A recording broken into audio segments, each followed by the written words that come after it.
Independent Women's Forum senior policy analyst Patrice Lee Onwuka and Democratic strategist David Brown. David, what are your thoughts here? Because on one side, you've got progressives going back and saying, hey, Betsy Ross's flag was tantamount to the stars and bars, the same as the Confederate flag. And Biden saying, hey, don't worry about my past. Let's look at the future. Charles, the reason we're still talking about this is because what Senator Harris was able to do during the debate was really pierce the veil and reach the vice president and force him to engage her on her terms, something that if you consider the stage of so many candidates was a pretty impressive feat.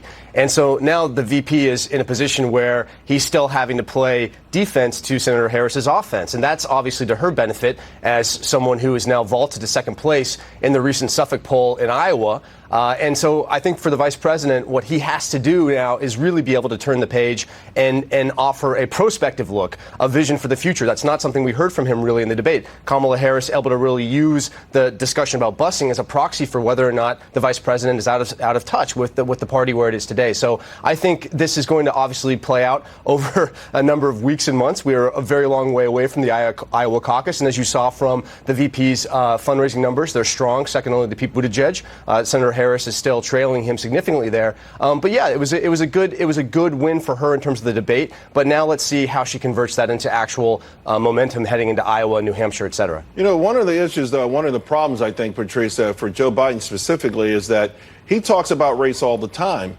He makes some really incendiary comments. Once not long ago at the NAACP event, he said that Republicans, all Republicans, the GOP wants to put y'all back in chains.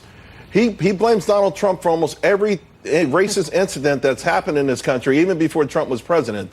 So he has relied so much on racist animosity and stoking those flames, but he doesn't seem like he could take the heat himself. Well, yeah, that's the irony, Charles. I mean, let's remember how Joe Biden launched his presidential campaign. He didn't talk about the working man, the middle class. He didn't reach out to those blue-collar workers that you would have expected him to reach out to. He started with this contrast, race-related, harkening back to Charlottesville. And he was going to be the great uniter. Well, I don't know if anyone told him, but he is not who his former boss is. And I think he's relied quite a bit on that relationship being President Obama's right-hand man as kind of his black street cred, and so I think that puts him at a great disadvantage. And so when he starts to come out, honestly whining that he's being targeted unfairly, he's brought it on himself. I think his contenders recognize that his track record is an Achilles heel, and they are going for it. By the same token now, David, since Kamala Harris has catapulted, to your point, she's under some scrutiny, and one of them seems to be constant changing of positions on key issues. It's hard to pin her down on some of these things.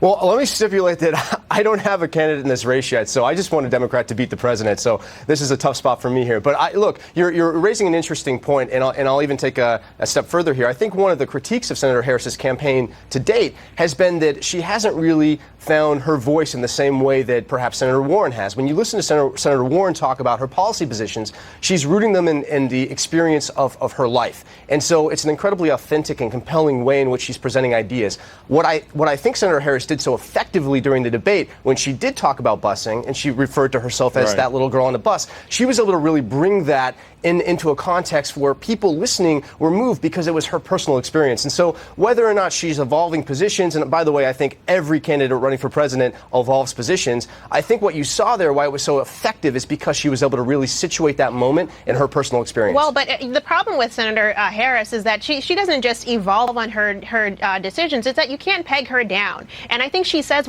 just enough to sound like she's with one crowd, maybe with the woke crowd today, and then something else in another issue. This week, her stance on busing and segregation has seemed to have changed a couple of different times. I mean, I think to your point that she doesn't know who she is, I think she knows exactly who she is. I think she thinks that she's going to be the one to go up against Donald Trump because apparently this is the year of the woman and this is the year of the black vote. And I don't think that that's going to be enough. The black vote finally is up for grabs. I'm pleased to see that. And I think black folks shouldn't just be looking at the Democratic side of the ticket. They should be looking at the Republican side of the election ballot when the time comes. All right, and you're right, though. The Year of the Women, I think it's a Vogue, the latest issue of Vogue. I'm sorry? I keep getting the magazine wrong. Anyway, Patrice, David, everyone will see the pictures. They're famous, and it is the Year of the Woman.